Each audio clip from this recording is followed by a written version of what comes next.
दोस्तों, अक्सर हमारा दिमाग विचारों से भरा रहता है।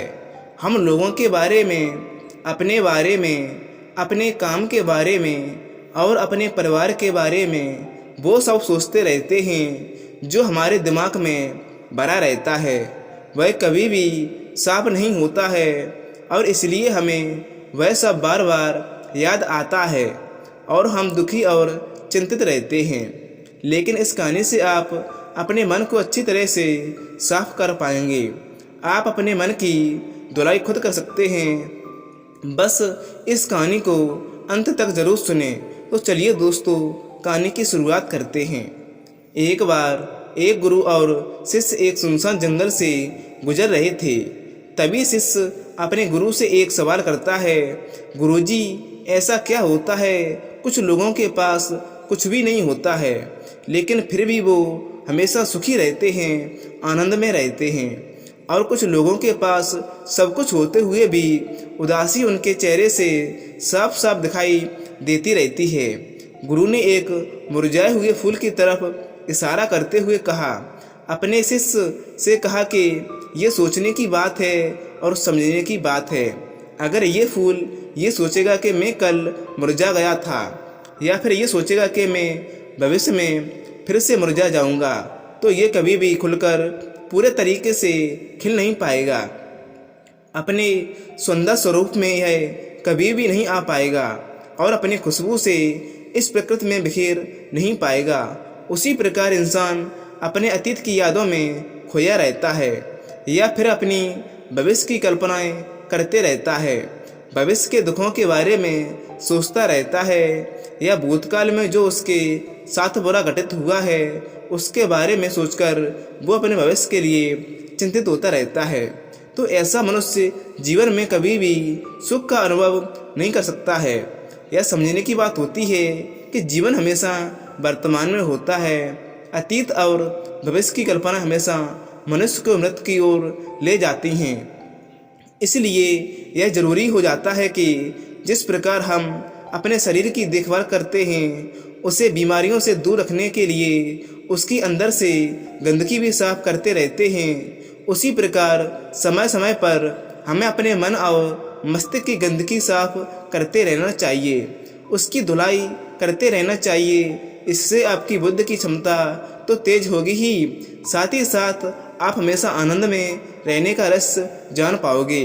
शिष्य ने सवाल किया कि गुरुदेव, इससे पहले कि हम मन और मस्तिष्क पर चर्चा शुरू करें, इससे पहले मैं ये सब जानना चाहता हूँ कि जिन लोगों के पास सब कुछ होता है वो दुखी क्यों रहते हैं, और जिन लोगों के पास कुछ भी नहीं होता है अक्सर वो आनंद में क्यों रहते हैं। ये रहस्य क्या है, इसके पीछे का क्या कारण हो सकता है। गुरु ने उत्तर दिया कि कुछ लोगों के जीवन में सब कुछ हासिल कर लेते हैं और सब कुछ हासिल कर लेने के बाद उन्हें सब चीज़ों की व्यर्थता पता चल जाती है।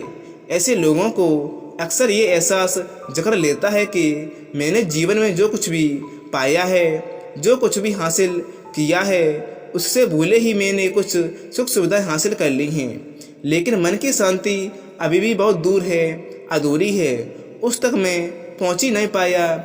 सब कुछ पाकर भी मैं अपने मन को जान नहीं पाया।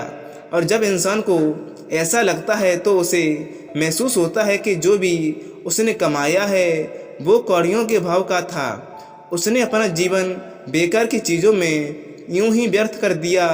और वहीं पर जिस इंसान के पास जीवन में कुछ भी नहीं होता है, उसके पास एक उम्मीद होती है, उस सब कुछ पाने की लालसा रखता है, और वही लालसा, वही इच्छा उसको जीवन में खुशी रखती है, आगे बढ़ाती है, ऊर्जा से भरा हुआ रखती है।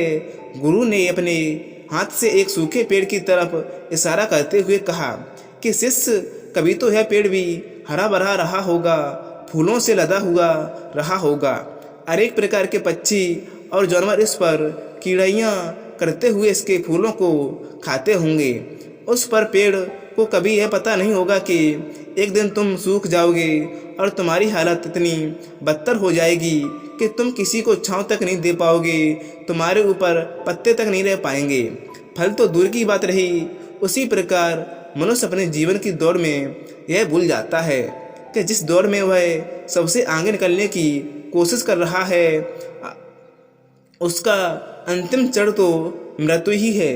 काश वो कभी इस दौड़ से अलग हटकर ये देख पाए कि इसका अंतिम चरण तुम्हें कहीं नहीं पहुंचाएगा, कि जिस दौड़ को वो सबसे आगे निकलकर जीतने के ख्वाब देख रहा है उसका अंतिम चरण मृत्यु ही है।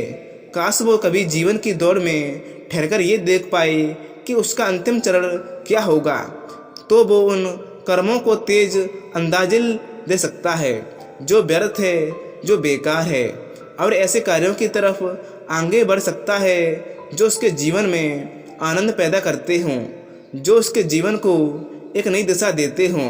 गुरु ने खुद की तरफ इशारा करते हुए समझाया कि एक योगी वो होता है जो जीवन की दौड़ में ठहर जाता है, जो ये समझ लेता है कि जीवन का अंतिम चरण तो मृत्यु ही है। इसलिए वो जीवन में सुख सुविधाएं हासिल नहीं करने की बजाय खुद के मन और मस्तिष्क को एक नए अंदाज की तरफ आनंद ले जाने का प्रयास करना शुरू कर देता है। शिष्य ने सवाल किया कि गुरुदेव, क्या एक ग्रस्त जीवन में जीने वाला मनुष्य उस आनंद की प्राप्ति नहीं कर सकता? अगर कर सकता है तो उसे किस प्रकार शुरुआत करनी चाहिए? बिल्कुल कर सकता है, गुरु ने उत्तेजित होकर उसका उत्तर दिया। अगर सभी मनुष्य उस आनंद की प्राप्ति के लिए योगी बनने का निश्चय कर लें तो इससे तो प्रकृति का चलन ही रुक जाएगा, उसकी जो व्यर्थ है वो बिगड़ने लगेंगे।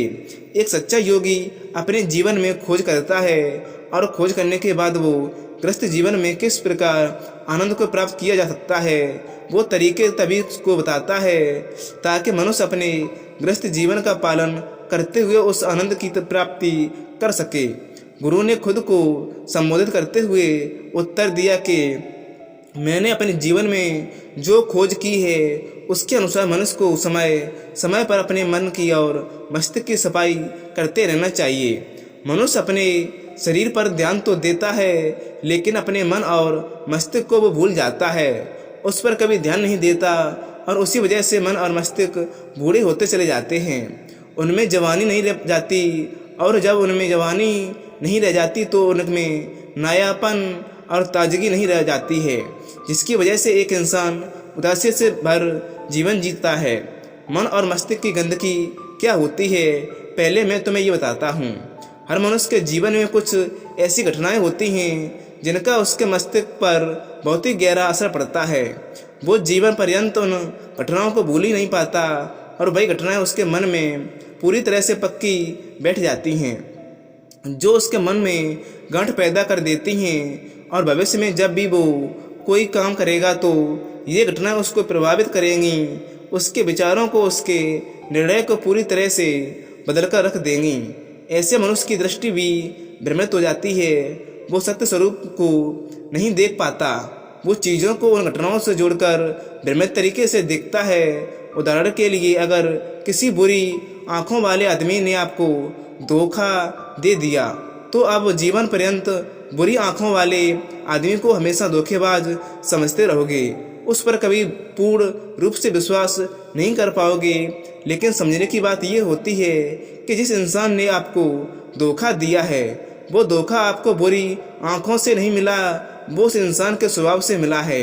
लेकिन उस इंसान के स्वभाव से हमारे दिमाग में उसका एक चित्र छप गया है, उसकी एक छवि बन गई है और वो छवि तुम्हारे दूसरे आदमी से जब हम संपर्क करते हैं तो बीच में एक दीवार की तरह खड़ी हो जाती है और इसी वजह से दो लोगों के बीच प्रगाढ़ संबंध स्थापित हो नहीं पाते।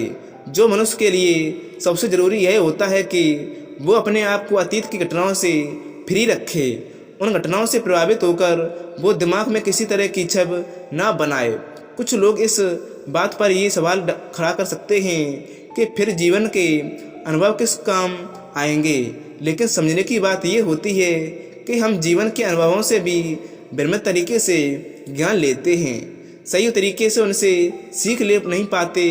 ठीक उसी प्रकार जिस तरह उस बुरी आंखों वाले की हमें आंखें जिम्मेदार नहीं होती हैं या जिम्मेदार नहीं थीं, धोखा देने के लिए उसका स्वभाव जिम्मेदार था, लेकिन मनुष्य अपने अनुभव में उन बुरी आँखों को याद रखता है, उस स्वभाव को भूल जाएगा। शिष्य अपने गुरु की बातों में इतना खो गया कि उसे चलते चलते जंगल के रास्ते में पड़े हुए कांटे दिखाई नहीं दिए और अचानक उसके पैर में एक कांटा चुभ गया। गुरु ने उसका कांटा बाहर निकालते हुए उससे पूछा, ये कांटा तुम्हारे पैर में क्यों लगा? इसके पीछे तुम किसे जिम्मेदार मानते हो? गुरु ने कहा कि तुम भी जिम्मेदार मान सकते हो, क्योंकि मैं तुम्हें एक बात सुना रहा था। क्या तुम खुद को भी जिम्मेदार मान सकते हो कि तुम मेरी बातों में इतना क्यों खो गए कि तुम्हारा रास्ते पर ध्यान ही नहीं रहा? तुम इन पेड़ों को जिम्मेदार मान सकते हो जिन्होंने ये कांटे इस तरह रास्ते पर बिछा दिए। शिष्य ने उत्तर दिया कि गुरुदेव, इसमें मैं खुद को ही जिम्मेदार मानता हूँ, क्योंकि आप तो अपना काम कर रहे थे और इस पेड़ ने भी अपना काम किया था, पर मैं अपना काम पूरे होश पूर्वक नहीं कर पाया। अगर मैं चलने पर ध्यान लगाए हुए रहता, अगर मैं आपकी बातों में पूरी तरह से खोया नहीं रहता, तो मुझे ये कांटा कभी नहीं लगता। इसमें पूरी तरह से मेरी ही गलती है।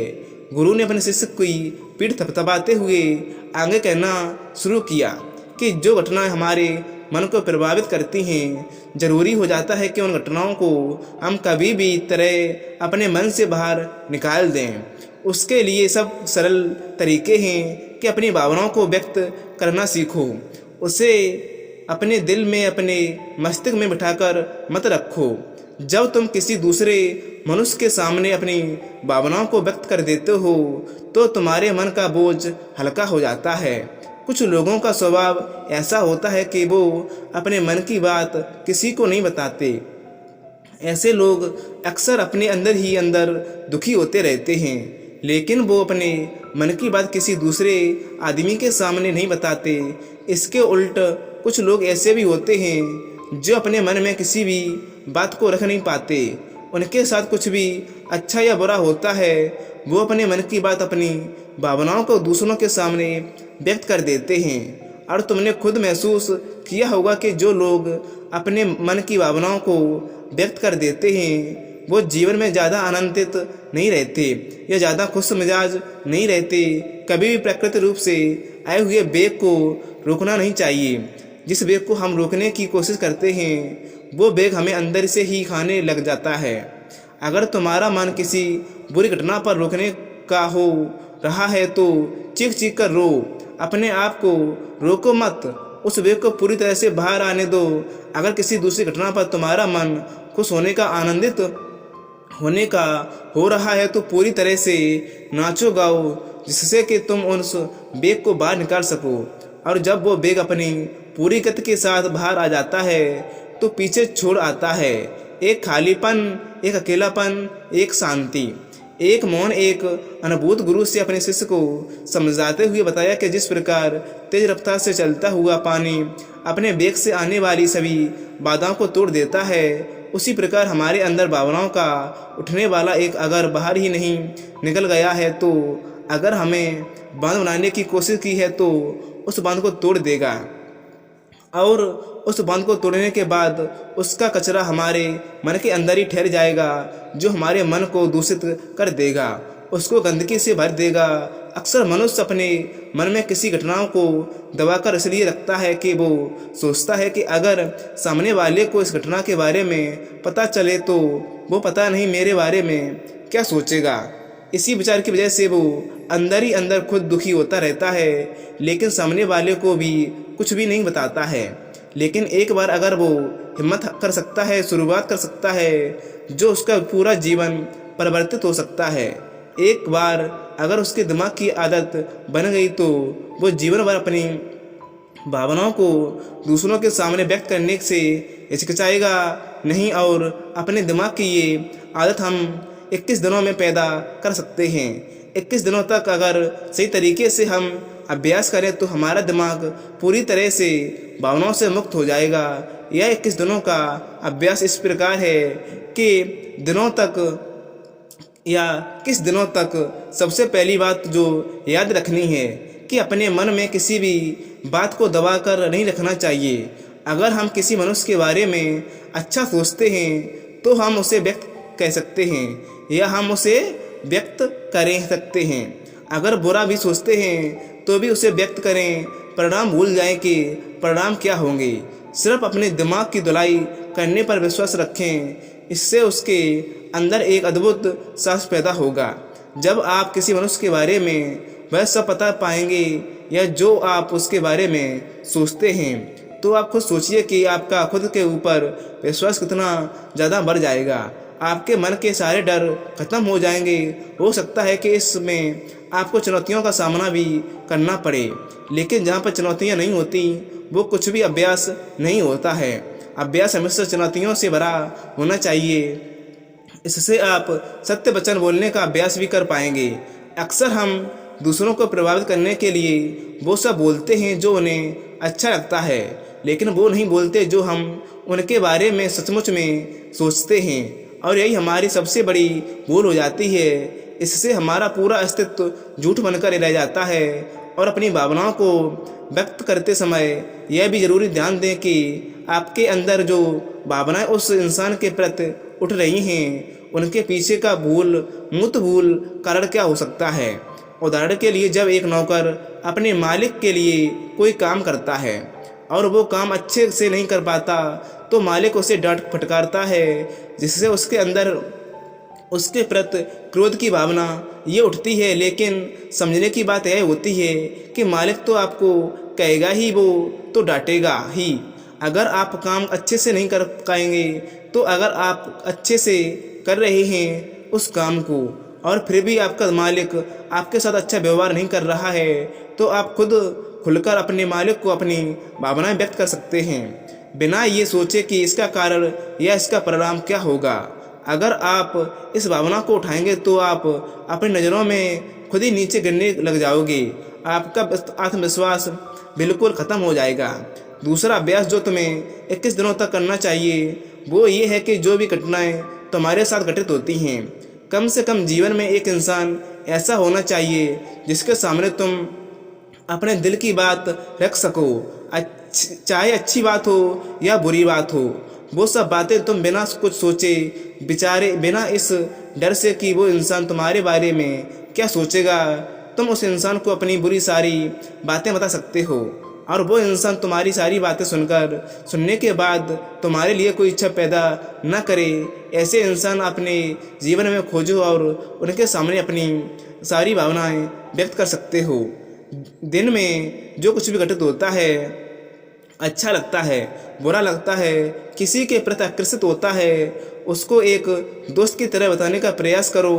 इससे तुम्हें यह पता चल जाएगा कि तुम्हारा मन घटनाओं के प्रति किस प्रकार की भावनाएं पैदा करता है। तुम अपने मन को समझने में सक्षम हो पाओगे। जब तुम किसी दूसरे आदमी को सारी बातें बताते हो तो तुम खुद भी अपनी प्रतिक्रिया रोक नहीं पाओगे। उस घटना के प्रति तुम्हारा क्या रवैया रहा है, उसके प्रति खुद का आकलन भी कर पाते हो। और तीसरा अभ्यास जो तुम्हारे मन को खाली रखेगा वह है योग निद्रा का अभ्यास। योग निद्रा किस प्रकार लेनी चाहिए, किस प्रकार उसका अभ्यास करना है, वो वीडियो इस कहानी के ख़त्म होते ही चल जाएगी। जिन लोगों को ये सुनना है कि वो आप उसके कर सकते हो, ये चर्चा ख़त्म होते होते गुरु अवशेष उस जंगल को पार करके अपने आश्रम में पहुंच चुके थे। तो उम्मीद करता हूं दोस्तों आपको इस कहानी से एक अच्छी सीख मिली होगी। यह कहानी आपको कैसी लगी है कमेंट बॉक्स में कमेंट करके ज़रूर बताएं, और साथ ही इस कहानी को अपने दोस्तों के साथ ज़रूर शेयर करें ताकि उन्हें भी इस कहानी से कुछ सीखने को मिल सके। तो धन्यवाद दोस्तों आपको इस कहानी को अंत तक सुनने के लिए। अगर ये कहानी आपको अच्छी लगी है तो वीडियो को लाइक और चैनल को सब्सक्राइब जरूर करें। तो नमस्कार दोस्तों, नमो बुद्धाय। मिलते हैं आपको नेक्स्ट वीडियो में।